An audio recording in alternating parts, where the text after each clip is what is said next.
Então, por gentileza, fiquem à vontade aí para fazer suas perguntas, abre o microfone e pode mandar ver.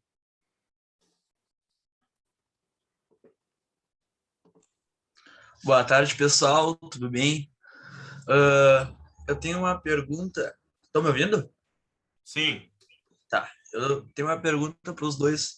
Como é que está sendo dar lutas no momento que a gente está vivendo, dar lutas no ensino remoto?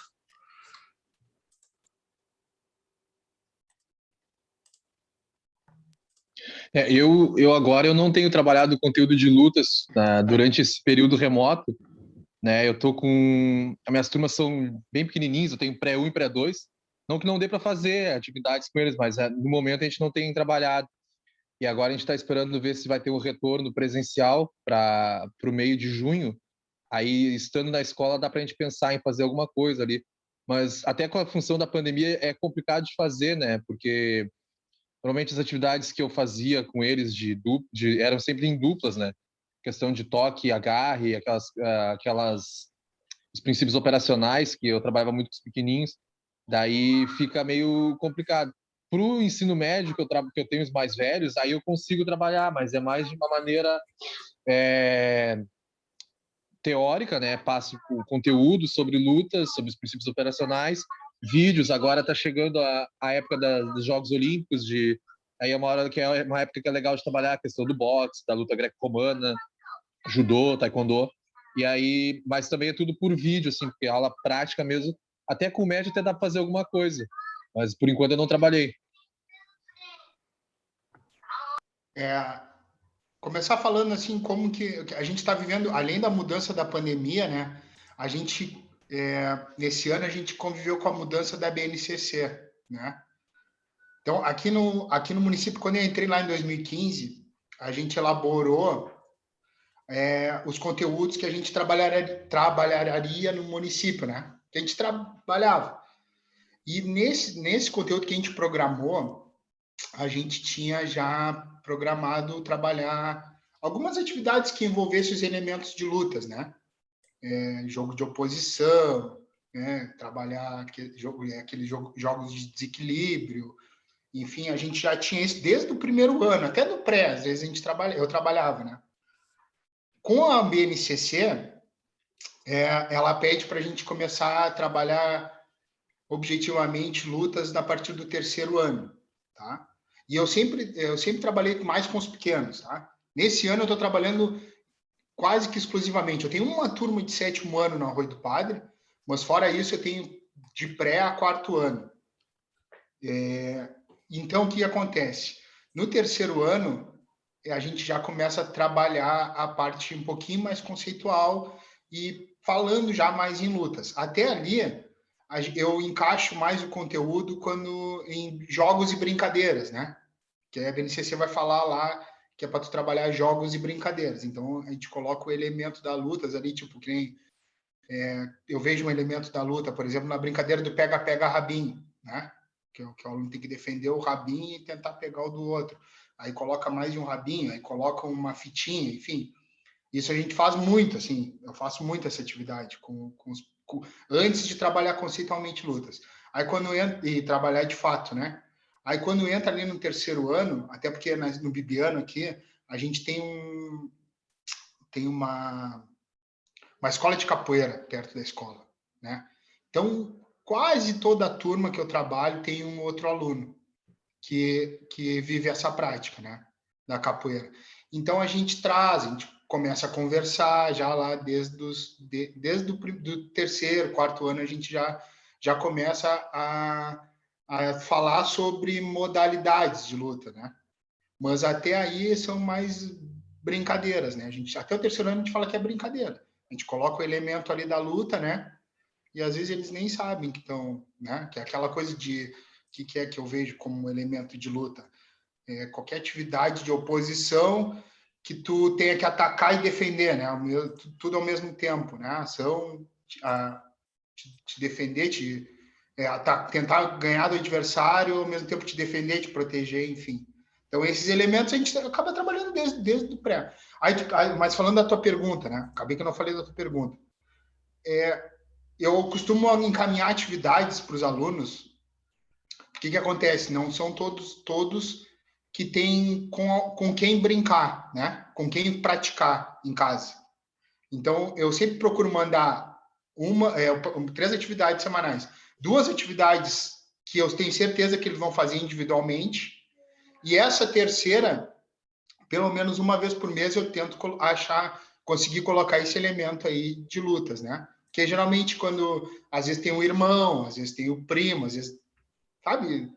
Aí eu coloco ali para eles também. Tem sido dessa forma, bem limitado, né? Se a gente comparar com o que a gente tem conseguido fazer nos últimos anos presencialmente, na pandemia fica um pouquinho mais limitado, porque não é todo mundo que tem com quem brincar. Embora a gente tente adaptar, falta, né?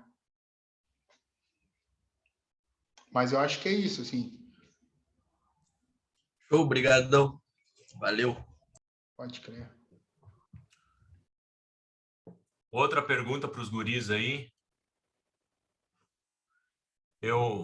Pode falar, Rafael.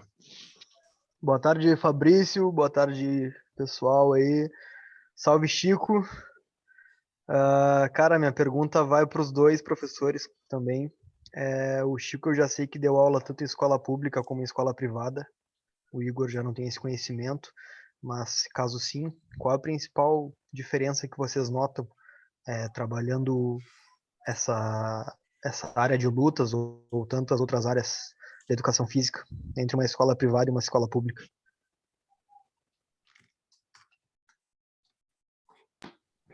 Cara, eu tive uma baita realidade de escola privada que eu trabalhei em Mário Quintana, né? E ali a gente tinha liberdade para fazer o que pudesse fazer, assim, eles apoiavam sempre, né? E a questão estrutural não é uma coisa que eu não vou nem entrar nesse debate, que é todo mundo de conhecimento meio que geral, que escola privada tem uma estrutura bem melhor. O que eu sinto mais diferença, por exemplo, quando eu trabalhei lutas, na escola pública, a minha direção e a minha coordenação ficou meio receosa do que eu ia trabalhar com os alunos, né? Eles tinham meio que medo de, agora eles vão se bater, tá trabalhando, sei lá, com o ensino médio eu trabalhei mais específico, boxe, taekwondo, muay thai, e os princípios operacionais. Com os pequenos eu trabalhei os princípios operacionais, né? Toque, agarre, e a gente trabalhou a questão da esgrima, porque era a época das Olimpíadas do Rio, e eu tinha uns bastões, tipo uns cabos de vassoura cortados ao meio, que a gente usava para fazer a esgrima. O colchonete era fininho, a gente amarrava o colchonete no tronco e fazia a esgrima, né? E aí o pessoal da escola ficou meio receoso, na escola pública, de ser feito o conteúdo de lutas. Na escola privada foi super tranquilo, porque a grande maioria dos alunos já fazia alguma vivência com relação a isso. Muitos deles trabalhavam com capoeira na escola. E aí, com os pequenos, eu fiz os jogos operacionais e depois eu dei uma aula de capoeira junto com o professor de capoeira da escola. Então, foi super de boa, foi bem recebido e a coordenação, a direção, assim, não ficou com essa preocupação de que eles fossem brigar ou alguma coisa assim, porque está sendo trabalhado um conteúdo de lutas, que para eles, muitas vezes, luta é relacionado com vai aumentar a violência, alguma coisa do tipo.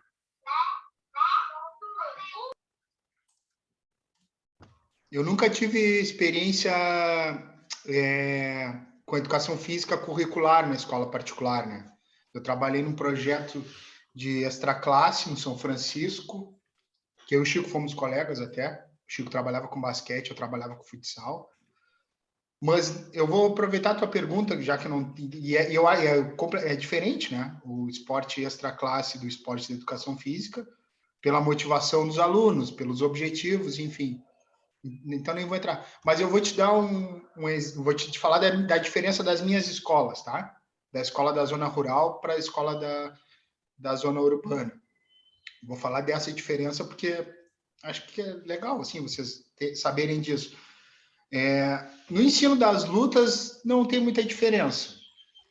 Talvez o aluno urbano tenha um comportamento um pouco mais violento, tá? E isso seja algo que a gente tenha que trabalhar mais, né? Faça com que a gente tenha que trabalhar valores que as lutas nos proporcionam, né? Trabalhar valores, questão de saber que lutar não tem nada a ver com brigar, né? E isso que o professor Fabrício já deve ter falado muito bem com vocês. Então, talvez isso nas lutas seja mais presente na escola urbana, tá? Mas a diferença principal é assim, ó, todo mundo me pergunta assim, Igor, onde tu acha melhor de trabalhar? No Bibiano, que é aqui na zona urbana, ou no Benjamin, que é lá na zona rural? Eu digo que para mim não tem melhor nem pior, são lugares diferentes. Diferentes por quê? Na colônia, o aluno ele é mais disciplinado, vamos dizer assim, tá?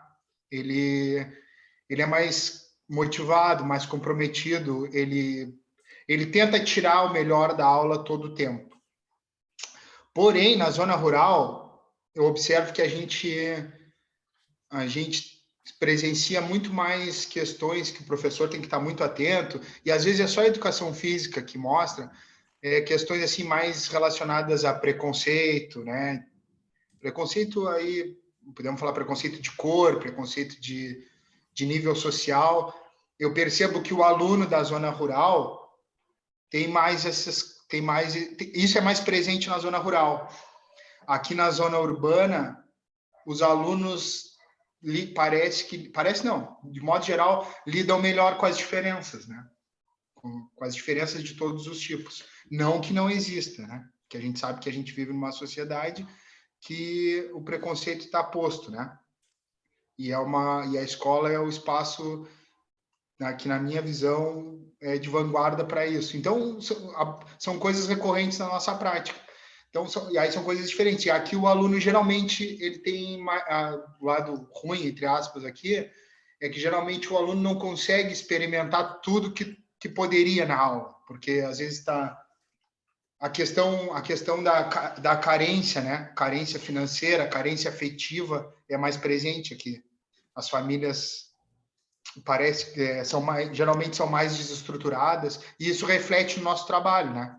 O aluno que ele é mais carente, que ele é mais violento, que nem eu falei, ele tem um comportamento que às vezes faz com que a gente não consiga extrair o melhor, como na colônia a gente já consegue. Isso não é uma barreira. A gente consegue, às vezes a gente consegue fazer muito mais coisas, assim, se a gente comparar conteúdo, trabalhar conteúdos, trabalhar atividades no mesmo tempo. Na colônia a gente consegue mais, mas a gente também às vezes tem que trabalhar com essas questões que são complicadas, no meu ver. Muito legal, cara, essa reflexão. Não é habitual no nosso cotidiano e super engrandece as possibilidades de intervenção e aumenta a oportunidade, a ampliação da discussão, né? Quanto ao cotidiano profissional. Bem da hora, Igor. Outros pontos aí, galera?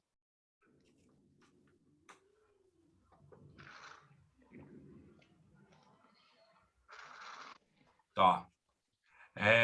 Normalmente, eu vou fazer uma pergunta de boa para a gente poder ir avançando assim. Eu tenho indicado para a galera da licenciatura, nas séries iniciais e mais para o lance da brincadeira, de fato, da diversão, assim, do se conhecer e conhecer o outro, né? Do ponto de vista corporal. E aí, lá no final da história, lá para o ensino médio, a gente já tem a possibilidade de trabalhar com modalidades objetivamente, do ponto de vista social, histórico, geográfico, biológico e, obviamente, do movimento corporal, né?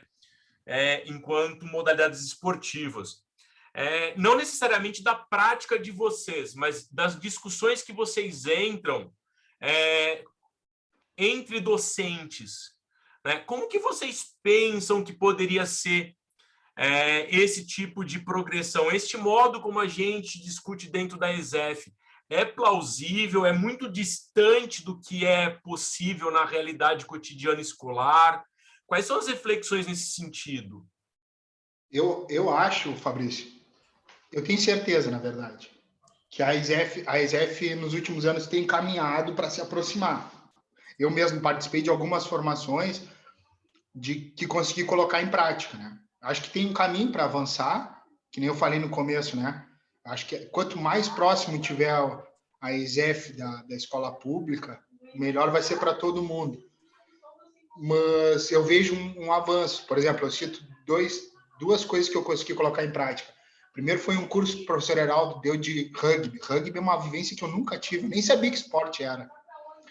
E eu aprendi, consegui colocar em prática com os alunos, ganhei material, consegui colocar em prática, levar os alunos para o festival de rugby na ISF, sabe? Foi uma experiência muito boa. E a segunda foi com uma aluna do doutorado, que não vou lembrar o nome agora. Na verdade, tiveram três. Tiveram a do punhoball também, que eu já trabalhava, até porque eu pratiquei, assim, eu conheço um pouco de punhoball, mas eu acabei não conseguindo praticar, participar do festival. E depois teve uma de mini atletismo também. Então, são experiências que aproximam a gente da ESF, né? A gente que está lá na ponta. Isso é importante, porque é importante a gente... Por exemplo, é uma coisa que eu, enquanto aluno de escola pública, que sempre fui, nunca imaginei que eu fosse jogar rugby, entendeu? E eu consegui proporcionar isso para meus alunos. Jogar punhoball, que são esportes que não estão na televisão. Quer dizer, o rugby até está... Mas são coisas que eu acho que é isso que vale, entendeu? Tu aumentar o acervo motor do teu aluno, né? A experiência, tu ensinar coisas novas, diferentes. Então, eu vejo que a gente tem avançado nisso, assim, respondendo objetivamente o que tu perguntou. Mas que a gente tem um campo grande ainda para avançar. Então, depende muito de cada professor, né, professor? Por exemplo, eu e o Igor, a gente trabalhou no SAD, né, que era o projeto Tinesef, que agora é muito parecido com o projeto que a Rose tem, que trabalha pelo jogar para aprender, né? Então, eu levei muito isso para a maneira que eu trabalho na escola. Eu trabalho sempre com jogos e brincadeiras, né? E quanto menor, mais ainda a questão de jogos e brincadeiras, para aumentar o acervo motor deles. Que nem o Igor falou. Por exemplo, quando eu trabalhei no Mário Quintana, eu montei o planejamento e aí a gente tentava fazer questões interdisciplinares com as professoras, que eu tento fazer agora nesse tempo de pandemia. E eu trabalhava muito, por exemplo, uma aula é uma aula com atividades de correr, outra aula é uma aula com atividades de arremesso, e aí brincava com eles de arremesso, basquete, handebol, de arremessar bolinha de papel, entendeu? É a questão de... Cada aula era de uma coisa diferente, nunca ia ser o mesmo esporte. Por exemplo, se eu trabalhasse com uma aula de futsal, ia ser brincadeiras relacionadas ao futsal, mas a outra aula ia ser, sei lá, de correr, a outra ia ser de ginástica. Toda aula era diferente exatamente por isso, para aumentar o máximo possível esse acervo motor deles. E aí, com os mais velhos, aí sim, aí vai ter um pouco mais a questão de trabalhar com modalidades e com esportes e tal. Por exemplo, quando eu trabalhava entre quinto e nono ano, que agora eu tenho só os prés e o terceirão, eu trabalhava com eles as modalidades, mas trabalhava sempre jogos e brincadeiras e depois, bem específico, o jogo daquela modalidade. Por exemplo, a aula é de handebol, nós vamos aprender o passe, fazer brincadeiras relacionadas ao passe, várias atividades de jogos, e aí depois tinha o jogo em si, trabalhando o passe, né? E que é a questão mais da modalidade em si. Por exemplo, como as lutas que eu trabalhei na escola com o médio, foi completamente diferente do que eu trabalhei com os pequenos. Com os pequenos foi bem a questão da brincadeira, né, de saber o que é a atividade de toque, a atividade de agarre, e com os mais velhos eu fiz essa parte da brincadeira para eles ficarem com vontade, e aí eu aproveitei que tinham alunos com experiência nessas modalidades, né, para eles me ajudarem a passar esse conhecimento prático para os colegas, né. E aí que foi a questão eu tinha aluno que fazia boxe, taekwondo, muay thai. E aí eles puxaram a aula, eu disse, eles me disseram, nós vamos fazer tal e tal atividade assim, assim, e a gente montou junto a atividade e eles passaram para os colegas. E aí, entrando nisso que tu falou, eu acho que é exatamente isso que é o caminho mais correto para a educação física. Eu acho que quanto mais nova a criança, maior tem que ser o repertório motor deles, mais atividades diferenciadas, diversificadas, experimentar de tudo, e aí quando for ficando mais velho e começando a trazer as modalidades em si. Porque, por exemplo, a gente vai chegar lá no primeiro ano do ensino médio e ele já passou por várias atividades diferentes, todo mundo vai ter um mínimo de conhecimento para jogar futsal, o mínimo para jogar handebol, e aí não tem tanta aquela disparidade de o pessoal que joga muito e o pessoal que não joga. Eu acho que esse é o melhor caminho para a educação física de forma geral. Acho que eu respondi a tua pergunta. Tem um... Pode falar, Igor. Não, acabou passando a primeira parte, assim, ó, como que eu enxergo, né? Eu enxergo a educação, eu não trabalho com ensino médio, nunca trabalhei, mas eu enxergo o nosso programa, assim, em três grandes fases, tá? Na primeira fase ali, da segunda pré-escola até o terceiro ano, vamos dizer assim, muito isso, assim, muito estímulo motor, aumentar o repertório motor, né? Muita atividade que faça um aluno fazer tudo, explorar muitas as potencialidades dos movimentos, né? Sejam rítmicos, circuitos, ginásticos, enfim. Quando chega ali no quarto ano, que é quando o aluno tem 10, 9, 10 anos, até o sexto ano, trabalhar muito na questão da inteligência tática, tá? Então, trabalhar com jogo adaptado, espaço reduzido, né? Ou então, no nosso caso, que a gente estava falando das lutas, trazer esses jogos essas brincadeiras que não é uma modalidade ainda, mas já tem o combate, né? Na dança também, explorar coisas mais genéricas, assim. E aí, conforme o aluno vai se aproximando do final do ensino fundamental, falar isso que o Chico falou, e se aproximando mais do esporte institucional, né? Mas, voltando, que nem eu falei do mini atletismo, né? Vai trabalhando os elementos, salto, arremesso, corrida. Aí, quando for chegando mais para o final, a gente vai trabalhando mais o que a regra do jogo diz, né? O que é o esporte mesmo, né? Que depende da regra, né? Depende, porque se o aluno pensar em jogar, pensar em praticar, a gente vai se aproximando mais, eu vejo assim. Tem um ponto que chamou a atenção e aí eu queria tirar uma dúvida com vocês. Normalmente, eu penso na organização das aulas de um modo a trabalhar com blocos de conteúdos. Como que vocês trabalham? É cada dia uma aula com conteúdo diferente, um conjunto de aulas para o mesmo objetivo? Como que vocês têm preferido trabalhar no cotidiano de vocês, dependendo, obviamente, das características de cada grupo?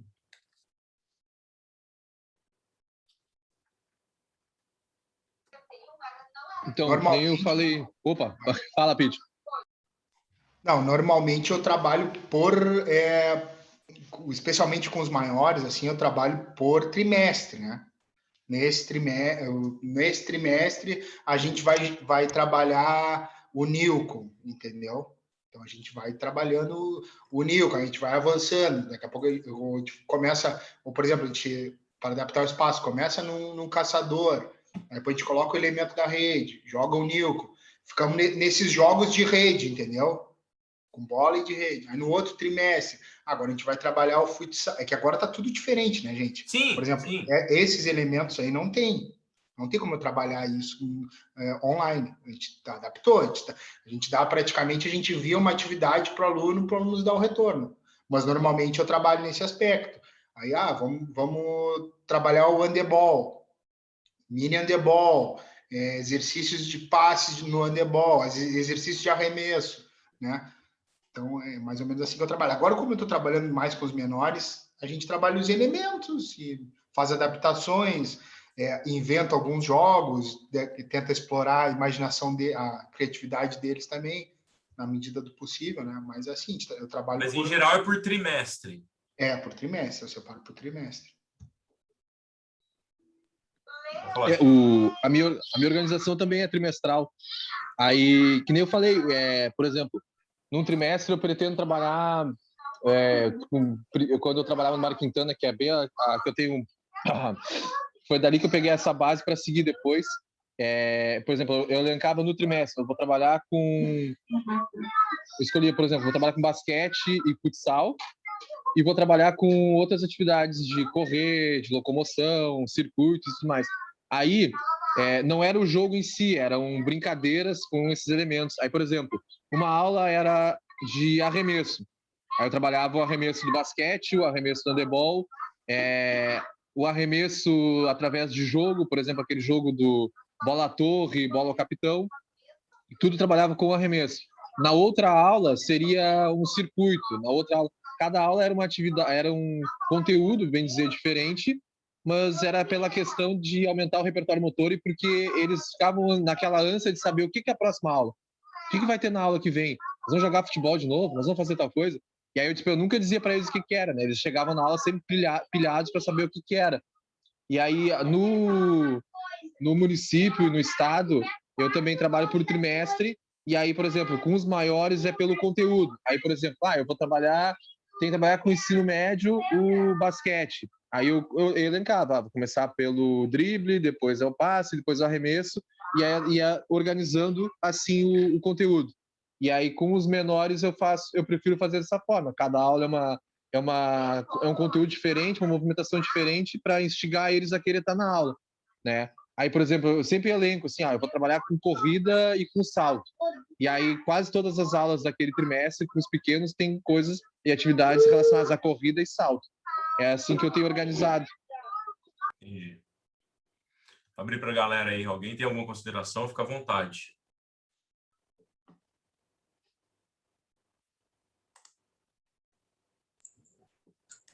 Em relação à aula de lutas, tá? Vamos supor que vocês vão dar uma aula de lutas e lá os colegas, eles se brigam, um bate mais agressivo que o outro, alguma coisa assim. Como é que vocês agiriam com, se já aconteceu, como é que vocês agiriam com seus alunos em relação a isso?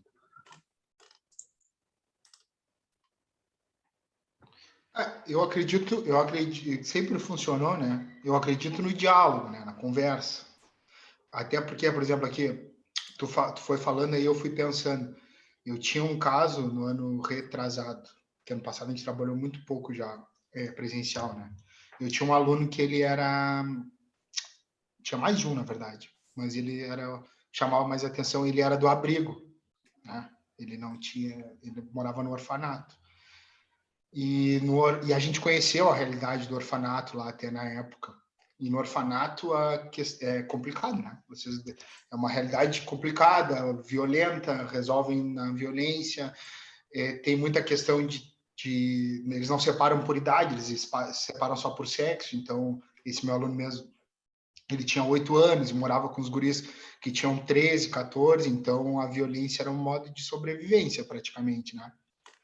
E ele não conseguia separar muito bem, né? Então, quando aconteceu esse episódio da gente trabalhar a atividade, ele, né? Claro que ali era o momento que ele ia ser o bom, entendeu? Ele era sempre o mais pobre, o mais burro, entre aspas, da turma.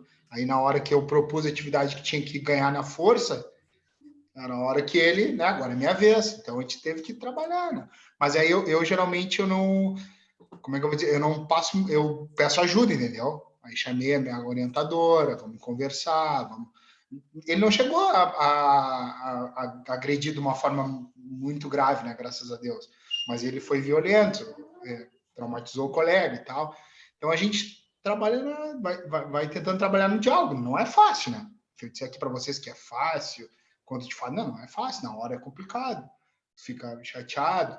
Mas eu acredito no diálogo, a gente conversa, tenta trazer esses elementos, tenta carinhar também, né? Porque, na verdade, aquele comportamento violento dele nada mais é do que uma falta de afeto, né? Ou, que nem eu falei, é um instinto de sobrevivência.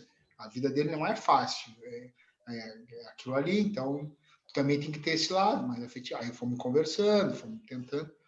Melhorou bastante. Até acabou que mais no fim do ano ele achou uma família, hoje está muito bem e tal. Conhecia a mãe, o pai adotivo e tal.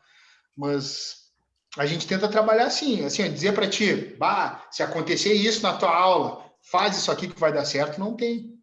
É uma situação que aí vai da circunstância, da tua habilidade, tentar também torcer para que ninguém se machuque, né, de verdade.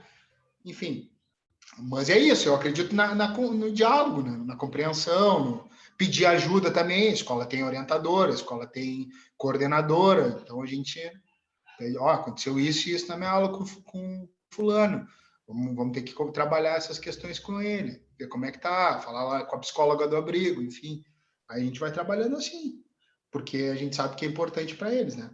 Até assim, a gente vai falando, né? Tava ouvindo o Fabrício falar e depois pensando, né? A vida do professor da escola pública, ela é dura, né? A gente fala assim, a gente não tem receita para tudo. A gente muitas vezes é sobrecarregado também com a questão do planejamento, avaliação, material, que nem eu falei. A outra coisa também melhorou muito, na verdade. Eu lembro de quando eu era aluno, o material era muito mais precário. Hoje a gente consegue. Básico a gente consegue, não dá para comparar com Mário Quintana, com São José, mas a gente consegue alguma coisa, né? Através da direção, através da secretaria. Então a gente vai fazendo esse trabalho, sim. Acho que a educação física melhorou também, assim, nesse sentido. A educação física está sendo mais vista na escola, está sendo Mais valorizado, tu acha? mais valorizada. Eu acredito, Fabrício, assim, na Não, minha eu tô realidade, perguntando porque eu tô distante da escola hoje, né? Então, o feedback é importante para mim. Eu acredito que a gente evoluiu, que a gente caminhou, entendeu? Também por isso, acho que a gente achou nosso espaço, a gente se valorizou também, mostrou a importância. Acho que tem um caminho para construir ainda a gente escuta, mas a educação física não roda. Como assim não roda? Roda sim, uma disciplina como outra qualquer, entendeu? Tem que fazer as tarefas. Agora mesmo, nesse período de pandemia, acontece. Às vezes o aluno se dedica muito às outras disciplinas e não se dedica muito à tua, porque o pai acha que não precisa. Agora mesmo a gente está terminando o trimestre. Tem muito aluno correndo atrás da máquina. Tem um número mínimo de atividades para retornar, senão não vai ter aproveitamento, né? Então, tem isso, mas e acontece. Tem respaldo da escola também, a escola dá respaldo. Já tive aluno que reprovou só em educação física. Reprovou, ficou, né? Acontece. Não entregou, não fez, não mostrou interesse. Mas é isso. Eu acho assim, a coisa que a gente tem não é só o professor de educação física. A escola pública precisa só assim, a gente dá muita aula, entendeu? Hoje mesmo, cara, eu tenho quase 350 alunos ao total, somar as duas escolas. Como a gente tem uma carga horária menor, eu tenho hoje 7 turmas numa escola e 6 na outra. As turmas com 30, mais uma média de 30 alunos, então dá muito aluno. Isso prejudica a qualidade, não tem como tu dizer que não, entendeu? Eu não sei, por exemplo, que nem agora, esse ano, como a gente não teve aula presencial, tem muitos alunos que eu não conheço, eu conheço por vídeo, entendeu? Eu conheço por vídeo que eles me mandam. E complicado, e eu como professor, eu sinto isso, sabe? Porque eu gosto de saber o nome do aluno, de saber, de conversar na sala dos professores, como é que o aluno é na outra disciplina, se ele é assim só comigo, se não é. E essa pandemia deixa a gente um pouquinho cabisbaixo em relação a isso. Não sei se o Chico quer falar um pouco. Ele ia falar, Essa questão que perguntou das aulas, assim, quando eu dei aula de lutas, eu sempre explico que luta e briga é completamente diferente, né? A gente fala da questão dos princípios da luta, que principalmente a questão do respeito ao outro, respeitar o colega. E aí eu nunca tive problema nesse sentido de dar uma aula de luta. Tipo, eu sou tua dupla e a gente tem que chutar um colchonete escorado na perna e eu vou chutar mais forte para mostrar que sou mais forte que tu. Isso eu nunca tive. Já tive várias situações de separar a briga na escola, brigas bem feias, assim, de tipo 6, 7 caras se cagando a pau e ter que entrar no meio ali para tomar o soco e separar. E aí, normalmente, quando dá essas questões, eu faço que nem o Igor falou. Deu briga, eu vou ali, aparto a briga, levo os envolvidos para a direção, explico qual foi a situação, e aí ele tenta se resolver na forma do diálogo, né? Porque é complicado, né? Tipo, já tivemos ali no Brasil situações bem sérias de meninos, tipo, os dois brigaram, eu separei, levei isso pra direção e tal, e aí sentaram, conversaram, tá tudo tranquilo, não, tudo tranquilo. Aí na saída um dos guris tinha ligado pra galerinha dele, aí tinha, tipo, 25 bonecos esperando pra dar em um. Aí eu tive que ir lá na frente, falar com os caras e dizer, cara, não vou fazer isso, não vou bater no cara, vocês são 20 e tantos. Mas ele bateu nele. Tá, mas quem brigou foram eles dois, nós resolvemos a situação dentro da escola. Né? Esse tipo de coisa acontece. Que bonito, meu amor. Mas a gente tem que tentar contornar da melhor forma possível. Mas na aula de lutas mesmo, eu não tive problema nenhum nesse sentido de alguém querer bater no outro e tudo mais. Mas a gente passa por uns perrengues desses na escola, de separar a briga e tudo mais. Acaba fazendo parte do nosso dia a dia, né? Sabe que a minha impressão é que é mais fácil os guris se cagarem a pau, para usar uma expressão daqui, quando tem, tipo, jogo. Ah, futebol, futsal, basquete, saca? aham. É mais fácil os caras se cagarem a pau nesse tipo de atividade, porque eles entendem a lógica mínima, do que numa modalidade que ele não sabe o que é, e aí é tudo novo para ele, né? Comigo foi assim, em aulas de outros esportes tradicionais, que nem a gente fala, já teve várias situações de briga. Mas nas aulas de lutas que eu dei, nunca tive nenhum problema, foi super tranquilo. Pai, tu comprou leite? Não, com certeza, Comprei isso aí que o uma. Fabrício falou. Até porque tu trabalha antes, né? Antes de tu praticar, tu explica, né? Com certeza, é isso aí que acontece na prática. Isso aí, eles vão brigar na hora do recreio, eles vão brigar na hora da pelada, entendeu? Na hora do... É aí que vai dar treta, na hora do torneio da escola, aí vai dar treta. Na hora da luta deles. Eles vão entrando e vão achando legal e tal. Aí cabe outra coisa assim, que não vale só para lutas, que é uma coisa que a gente tem que estar sempre ligado. Eu, pelo menos, estou sempre. Isso até trabalho com esporte. Eu trabalho com esporte também, trabalho com futsal, com iniciação, né? O professor tem que estar sempre ligado qual a dupla que ele vai montar, entendeu? Qual o trio que ele vai fazer, quem vai fazer com quem. Claro que as primeiras aulas são difíceis, né? Porque nem tu sabe quem é quem. Mas aí o professor, assim, ó, com 1, 2 aulas, tu já consegue tirar essa avaliação. Ó, esses dois aqui têm mais ou menos o mesmo repertório, esses dois aqui têm mais ou menos... E aí vai se tornando natural, entendeu? E aí, vou fazer o link com o que o Chico falou, da questão do SAD, que foi esse projeto que a gente tinha com o professor Renato aí na ISEF. Quando eu cheguei na escola, ou quando eu fui trabalhar com esporte extra classe, a gente tirava de letra, porque a gente era muito acostumado a gente saía daí muito ligado, né? O professor tinha um sistema ainda de duplas, que aí trabalhava um aluno que estava começando no projeto com um aluno que já era experiente. Então, tu trocava muita ideia, ali tu vai pegando um macete de conduzir uma aula, que nem eu falei, de montar, de saber quem vai fazer uma dupla com quem, para ter o melhor aproveitamento. E eu acho que nas lutas vale muito isso, né? É importante tu saber quem vai brincar com quem, enfim. Oi, posso falar? Pode, Bruno. Tudo bem?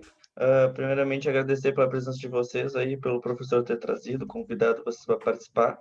Eu não sou da licenciatura, eu sou do bacharelado, mas mesmo assim eu tenho uma dúvida, uma pergunta sobre esse meio, né? Eu fui de escola pública e também já estudei numa escola federal aqui em Pelotas, que é o IFE, né? E aí eu queria saber como é que vocês, eu não sei como é que é feito essa divisão do ensino da educação física nas escolas de vocês, enfim, se é só vocês que atuam lá ou tem outros professores de educação física juntos, entendeu? E como é feita a divisão dos conteúdos que vocês vão administrar durante o período, durante as séries, tanto, por exemplo, primeiro, segundo, terceiro, quarto, quinta série, tipo em ordem, por exemplo, entendeu? Ou tipo primeiro, segundo, terceiro ano do ensino médio. E como é que é dividido e como vocês levam em consideração o momento que vão trabalhar lutas ou não, entendeu? Se eu vou optar por futebol agora ou opto por lutas, que vai ser melhor, entendeu? Qual o melhor momento que vocês enxergam para isso? E eu pergunto isso porque eu fui de escola pública até minha 8ª série, 7ª série, não lembro direito. E eu nunca tive nenhuma vivência prática de lutas, era só futebol, bolinha no meio da quadra lá e vai jogar. E não tinha nem teoria de nada também, né? Infelizmente. E depois quando eu passei para o IFE, que eu tive educação física lá, tive prática de outros esportes, como atletismo, ginástica, mas também não tive contato com a luta.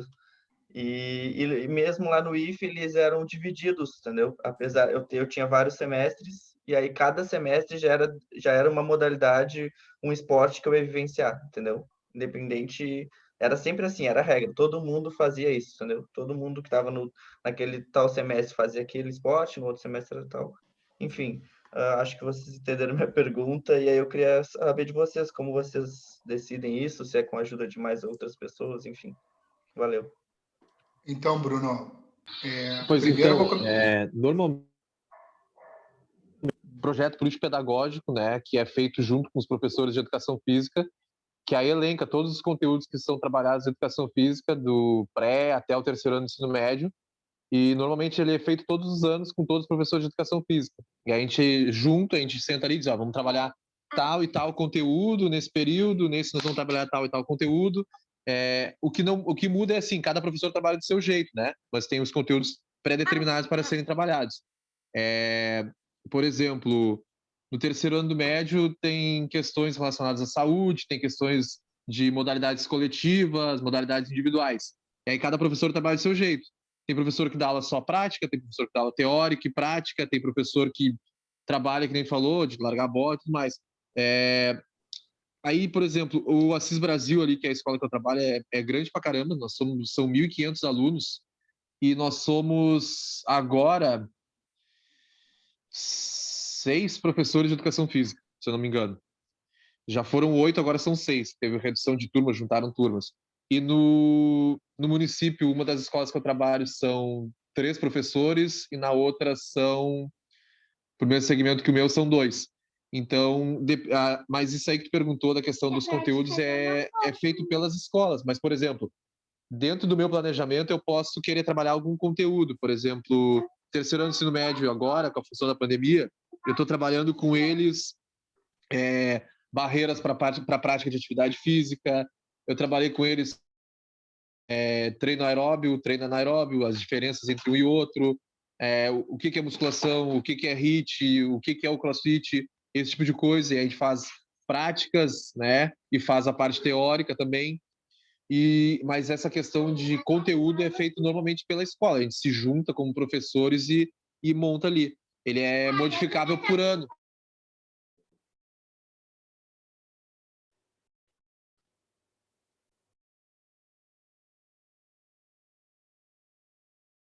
E os professores sentam, eu acho que trabalhar tal conteúdo nesse ano pode não ser bom, vamos mudar isso, vamos puxar para trás, vamos adiantar. E aí é assim que é mais ou menos feito. Mas a questão de pedagógica, por exemplo, eu dou minha aula do meu jeito, o Igor dá aula do jeito dele, e o outro professor dá aula do jeito dele. Mas todos trabalham o mesmo conteúdo no mesmo período. Bruno, né, que perguntou, né? Bruno, vou começar te falando que é um desafio, tá, Bruno? Primeiro porque o nosso conteúdo, a gente tem muita coisa para abordar e pouco tempo para trabalhar. E pouco tempo também para planejar e avaliar. Mas a gente tenta. O que acontece? Por exemplo, eu vou te dizer para mim qual é o maior desafio de trabalhar, é o conteúdo sempre de dança, de ritmo, tá? Porque eu não tive... É um conteúdo que eu não sou seguro para trabalhar. Eu tento estudar um pouco, ler, né? Ouvir também, né? Mais ouvir, né? Trazer ali para os pequenos é mais tranquilo, né? Mas conforme eles vão crescendo, é um conteúdo que eu sempre tenho dificuldade de trabalhar. Então, mas é um problema que eu estou sempre tentando evoluir, tá? E como que a gente faz lá na escola? Aí, outra barreira é questão de espaço, material. O espaço, às vezes, não é... Como é que eu vou te dizer assim, ó? Por exemplo, lá no Bibiano, a gente sofre no inverno, porque tem chuva, aí às vezes não tem chuva, mas choveu de noite, a quadra tá molhada, tu tem o primeiro período, é cedo, tá muito frio, tu tem aula com prezinho, como é que tu vai levar o prezinho para uma quadra? Então a gente tá sempre... E aí isso mexe no teu planejamento. Mas tentando te responder, eu sempre trabalhei nas mesmas escolas, né? No Bibiano aqui e no Benjamin Arroio do Padre. A gente conversa no início do ano, tá? A gente conversa entre nós, colegas. Aqui no Bibiano eu tenho mais 2 colegas de educação física, e lá em Arroio do Padre eu tenho mais uma colega de educação física. Eu sempre peço para que me coloquem com os menores, né? E as minhas colegas nos 2 lugares ficam com os maiores. Então, a gente conversa no início do ano, avaliando tudo. A BNCC, né, que são os conteúdos que a gente tem que trabalhar, adaptar dentro da nossa carga horária e também tentar variar os estímulos que a gente está, que a gente falou. Então, em algum momento do ano, eu vou ter que trabalhar, trazer o elemento das lutas para os alunos, né? Mas eu trabalhei já com essa turma aqui, eu trabalhei no primeiro ano lutas. Então, pode ser que no segundo ano a gente consiga mudar e trabalhar outro elemento. Então, a gente vai adaptando A gente vai adaptar. Às vezes também, por exemplo, assim, acontece que nem eu te falei anteriormente. A gente teve formação de rugby, tá? Não estava no meu planejamento trabalhar rugby.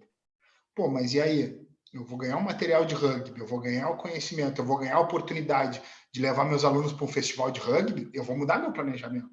Ah, mas não, entendeu? Porque eu vou propiciar aquilo ali. Ah, uma pena, teve um ano, no outro ano não teve. Por que não teve? Não sei qual foi o problema na secretaria, né? Mas então é um planejamento que a gente vai tentando levar tudo em consideração e colocando o que é possível em prática, entendeu?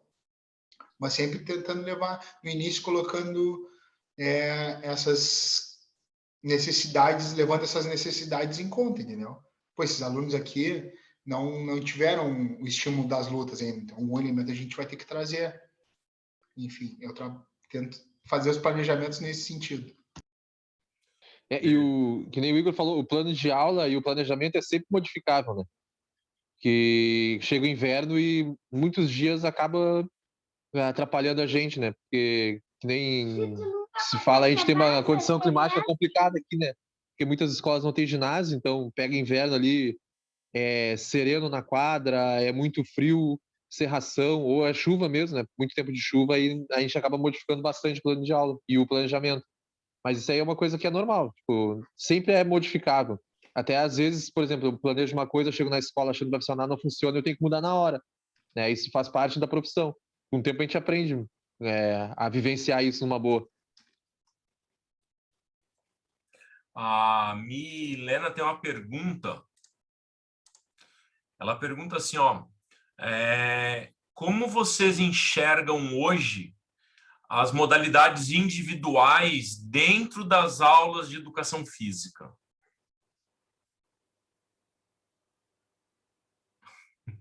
A cara do Igor foi a melhor. É difícil, assim, ó, é uma boa pergunta. A modalidade individual, assim, que eu proporciono mais para os meus alunos, além as lutas também a gente trabalha, mas a gente consegue trabalhar o atletismo, né? A questão do mini atletismo, até porque como eu trabalho com os pequenos, é o esporte de base, né? Que a gente chama. Então eu trabalho bastante o atletismo. Mas eu acho que entendi a pergunta dela, assim, que a gente tem uma tendência a trabalhar o esporte coletivo, né? Até por tentar envolver mais pessoas, enfim. Mas eu acho que trabalhamos o atletismo. Eu trabalho bastante o atletismo, porque eu trabalho com os pequenos, né? Esporte base. Mas outros esportes têm as suas limitações, né? O esporte de rebatida também, eu não tenho muita... Porque a gente depende também um pouco de material, né?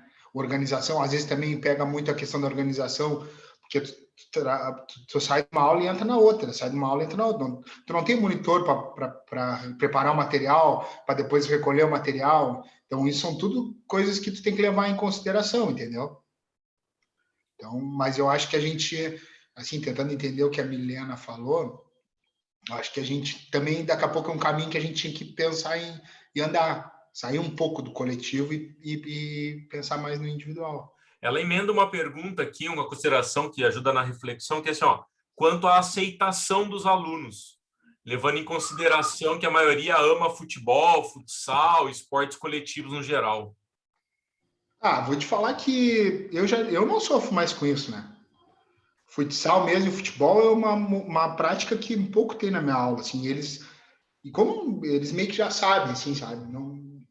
Hoje não, né? Porque estou tanto tempo longe da sala de aula, mas nos últimos anos, os alunos eles sabem que educação física não é futebol, não é jogar bola, já sabem, entendeu?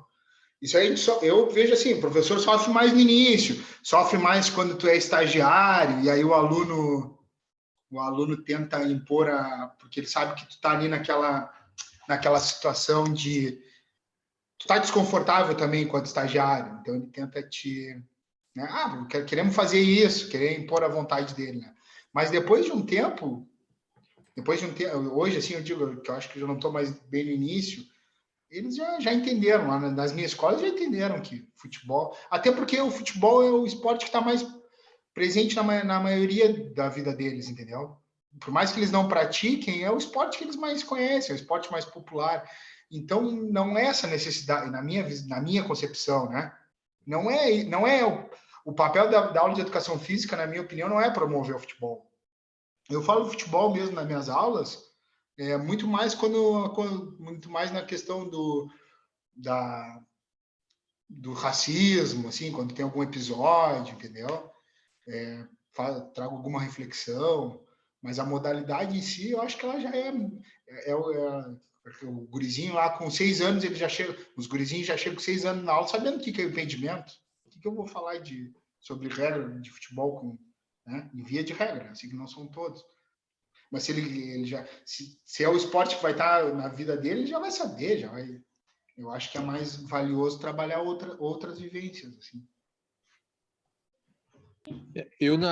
A minha realidade ali no Assis Brasil, eu sou extremamente privilegiado para trabalhar com atletismo, né? Porque a Simone, que era minha colega, que agora não está mais ali, trabalha no Padre Rambo. Um biscoito para te provar todo. Tá, depois o pai prova o biscoito. Ela tem uma grande gama de material ali. A gente tem peso, para fazer arremesso de peso. Tinha os discos de madeira para treinar o lançamento de disco. Tem na escola, atrás do refeitório, tem uma quadra de areia e tem uma pista tem um corredor para o salto, para fazer salto em distância, salto triplo.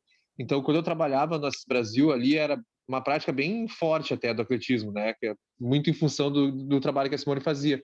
Então, eles sempre gostaram, faziam, né? E é uma modalidade individual que eu vejo que eles gostam da questão de competir, né? Eu fazia muita questão dos revezamentos, do salto em distância mesmo, eles adoravam fazer o salto em distância, o arremesso de peso. Então eu tive muita sorte com relação a isso ali, né, da questão de ter o material para trabalhar e ser uma prática bem aceitável na escola tradicionalmente.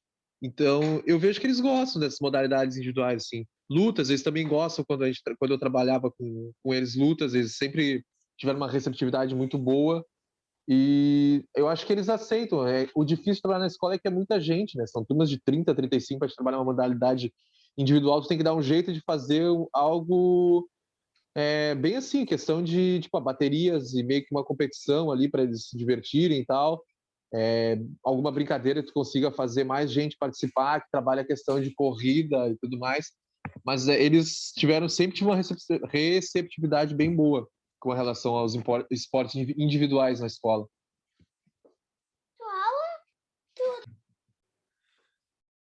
Se mais alguém tem alguma consideração, alguma pergunta para fazer, fica super à vontade aí, galera. Essa seria para o Chico, assim. Qual a diferença de dar esporte individual, seja o atletismo que ele deu no Assis Brasil, quanto na escola particular? Se tem muita diferença? Não, pior é que não. Na verdade, não. Ali no Mário Quintana, quando eu trabalhei com eles, os revezamentos, saltos, até a estrutura do Assis Brasil que eu tinha no momento era até melhor para trabalhar do que era no Mário Quintana. Mas, por exemplo, a receptividade foi a mesma. Eles adoraram a questão das corridas, dos revezamentos, dos saltos. Até quando teve a gincana da escola, era uma das modalidades, né? Era o salto em distância, o salto triplo e as corridas de revezamento, corrida com barreira. E aí a gente tinha umas barreirinhas de madeira, bem pequenininhas, assim, um pouquinho maior que um cone, devia ter uns 20 centímetros, que era só para dizer que tinha barreira para fazer a corrida com barreira. E a receptividade foi boa nas duas. A questão estrutural, nesse momento, não fez diferença nenhuma para a minha realidade. Obrigadão. E o Igor teve diferença em questão da cidade para a zona rural? Cara, lá no Arroio do Padre eu tenho uma estrutura melhor, né? A gente tem um ginásio lá em Arroio do Padre. Então, nunca sofri com a questão do tempo, né? Tu tem uma segurança melhor no teu planejamento, na tua execução, porque tu sabe que lá também como eles dependem eles vão com transporte público todos, transporte coletivo, então o número de de faltas é muito baixo sempre, entendeu? Aqui em Pelotas, tipo, se chove muito, tem casos de não ir ninguém na aula, entendeu? Ou irem muito poucos, aí tu também não pode seguir teu planejamento normal, porque tem que mudar, tem poucos, entendeu?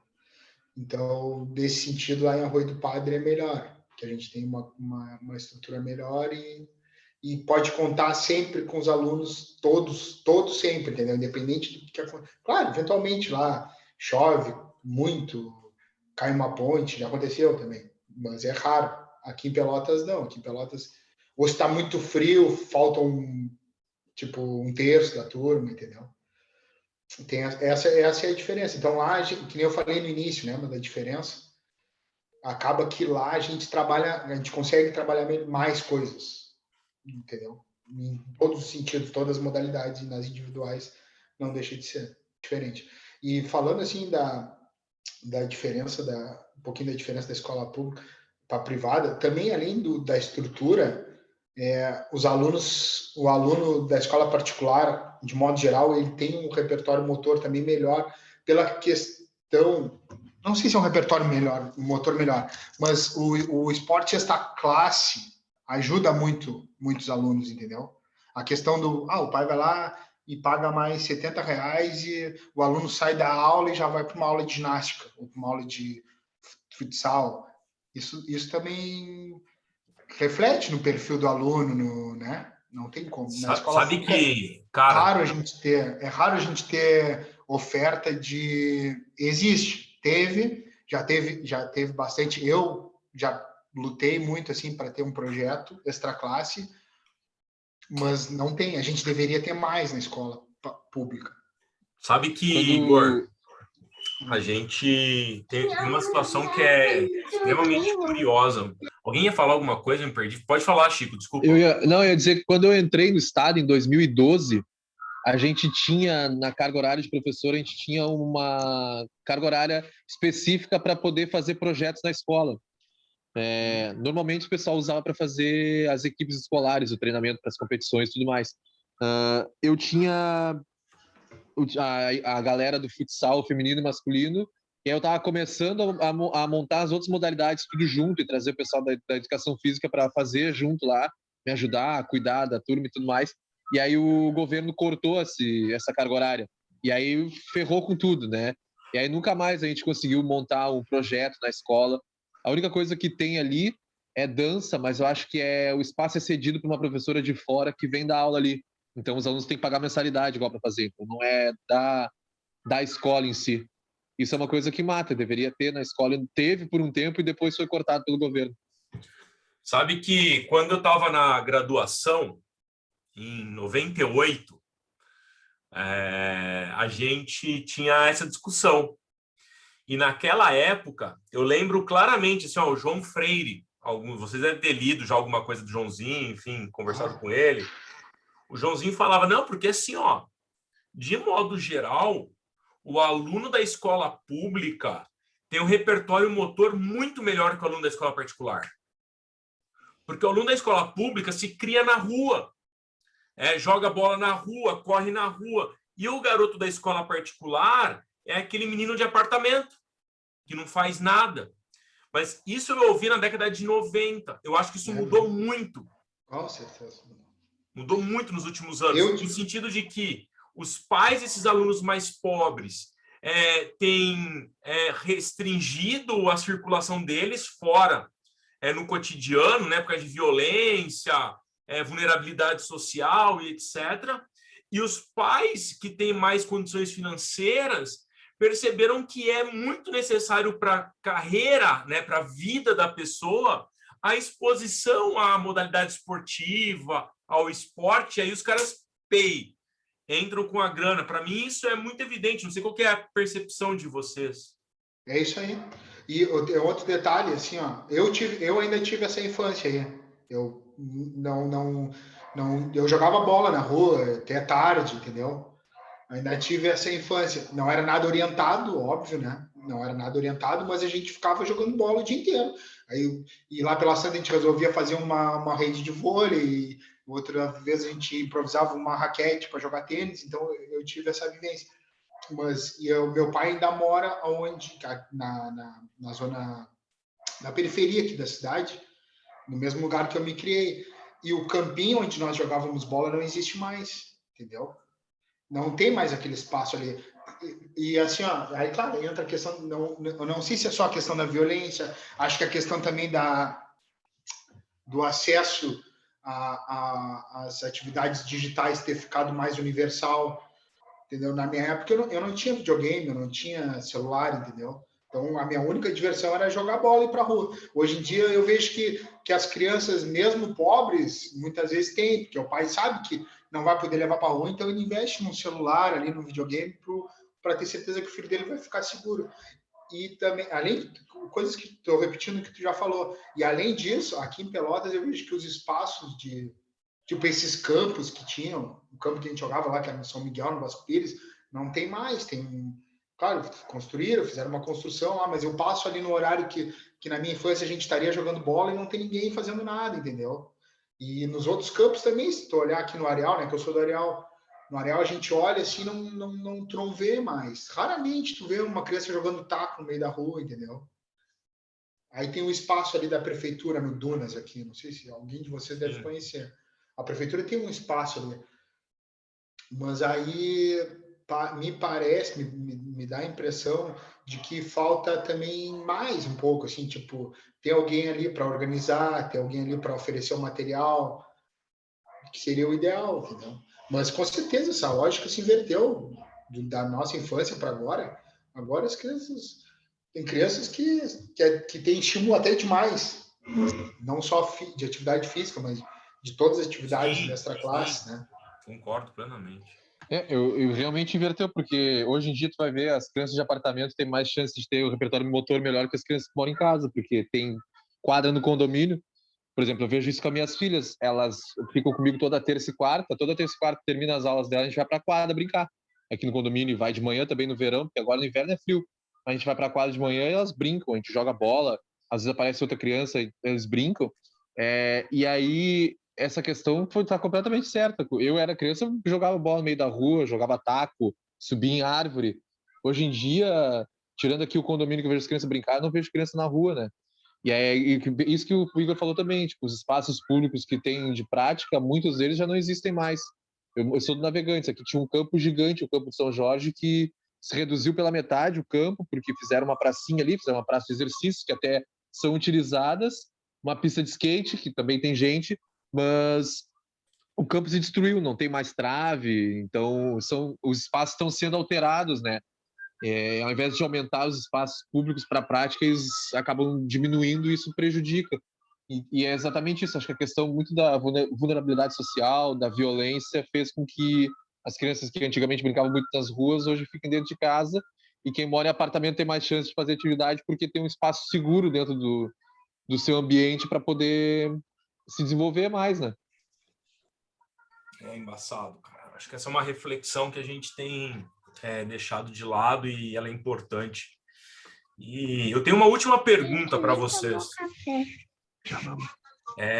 Como que vocês lidam no cotidiano escolar com a concorrência com o uso de celular, tecnologia, saca? A pivetada leva celular para a escola, pode levar, deixa usar, como que funciona? Os pequenos ali, pelo menos nas escolas públicas que eu tenho, eles não, acho que nenhum quase tem celular, e eles não levam para a aula da educação física, né? No Mário Quintana, quando trabalhava ali, a maioria tinha, mas também ficava na sala de aula, tudo guardadinho. No estado ali, pessoal da galera do ensino médio, eu criei uma regra que era a mochila de celular. Eu pegava minha mochila, tirava meu material todo dentro da mochila e deixava na porta. Quando tu entrar no ginásio ou tu chegar no pátio pra gente fazer a aula, deixo o celular no silencioso, dentro da minha mochila, eu fecho a mochila, guardo no meu armário, quando acabar a aula eu vou lá, pego e entrego para vocês. Que aí eles eram obrigados a entregar o celular. Não tinham como ficar mexendo no telefone e tudo mais. Às vezes, por exemplo, eu ia dar uma aula teórica, alguma coisa, e dizia assim, fulano, tu que tá com o telefone, tem internet, procura tal vídeo aí para nós olhar, alguma coisa assim. Mas normalmente não, eles chegavam e guardavam o telefone e não usavam. Porque se tu deixar, eles vão passar a aula inteira com o celular. Aí o que aconteceu? Tive várias situações de gente que quebrou o celular, porque estava com o celular na mão, os outros estavam jogando, bateu a bola, desmanchou o telefone, quebrou a tela, não sei o quê. E aí eu dizia, ó, vocês não tem que deixar guardado exatamente para não ter esse problema. Aí foi uma maneira de resolver essa situação, foi essa da mochila. Bota na mochila, eu fecho a mochila, guardo no armário, depois eu devolvo. E com os pequenos não tem isso. Por enquanto não, né? Daqui a pouco vai começar a ter também, vai ter que ter a mesma estratégia. Que nem eu falei, né? Agora eu não tenho tido esse problema, porque eu tenho trabalhado com os pequenos, e os pequenos a maioria não tem. E lá em Arroio do Padre, nem sinal tem, né? Lá na escola não tem Wi-Fi, mas não é disponibilizado para os alunos. Mas lá não tem não tem 3G lá, entendeu? Então não, lá não esse problema não existe. Aqui, no ano 2018, eu ainda tinha duas turmas de 8º ano. E aí eu tinha um pouco de dificuldade, assim, até é um dos motivos de eu gostar mais de trabalhar com os pequenos porque o adolescente ele vai ficando mais desmotivado, né? E aí nós, como professor de educação física, eu sou uma pessoa que tem essa limitação, assim, adolescente desmotivado me mexe comigo, assim, entendeu? Mas aí o que eu tentava fazer com eles? Eu tentava, tipo assim, a tarefa para casa, eu mandava e pedia o retorno para o WhatsApp, por exemplo, né? Pediam para eles fazer essa troca assim para tentar colocar um pouco de tecnologia ali, mandava para eles algum material para eles estudarem e me retornar pelo WhatsApp e avaliar assim, enfim, mas eu acho que esse é um problema mais com quem trabalha com adolescente, né? Então, como eu não estou trabalhando, para mim é tranquilo. Eu gosto dos pequenos muito por isso, assim, porque tipo eles estão sempre muito motivados, entendeu? Estão sempre muito motivados e eu prefiro acho que a minha aula é melhor com eles, porque eu prefiro gastar minha energia daqui a pouco para tentar dar uma segurada, né? Para tentar apagar esse incêndio aí, né, da aula de luta, que um foi lá, ou na aula de futebol, que deu uma briga. Prefiro do que ter que, assim, ó, vamos lá, toda hora, entende? Mas aí é uma questão mais individual, mas é isso aí. Entendi. Alguém mais, alguma consideração aí para fazer? Quer comentar alguma coisa? Fica à vontade. Não? Bom, então tá bem. Eu queria agradecer os guris pela disponibilidade de tempo aí, de envolvimento. Agradecer o pessoal que se manteve aqui nas interações. Aí depois eu mantenho contato contigo, Igor, com o Chico, para fazer o certificado de participação para vocês aí para atividade e encaminho na sequência, beleza? Queria desejar uma boa tarde para todo mundo e até a próxima. Muito obrigado pelo convite, professor. Pode contar comigo sempre que precisar. É um prazer. Valeu, obrigado. Valeu. Boa tarde. Até mais, um abraço.